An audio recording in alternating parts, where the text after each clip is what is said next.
Hello everybody, and once again welcome back to Financeable YouTube channel. Today in this video I'm going to show you how you can log out of Metatrader 4 app, so make sure you follow my step till the end.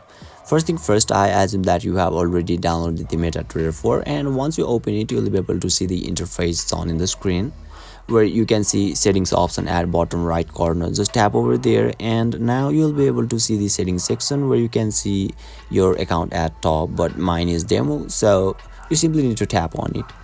And now in here you can see your account over here, so you won't be able to see any logout option anywhere in this section, but what you simply can do is you simply need to slide this account to the left and now you'll be able to see the delete option. You simply need to tap on it and now you'll be able to log out successfully. So basically this is how you can log out of Metatrader 4 app, and if you still encounter any issue during this process, feel free to leave a comment and I'll be happy to assist you.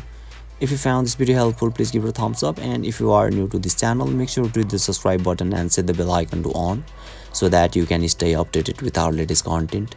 Thank you for watching and I'll see you next time.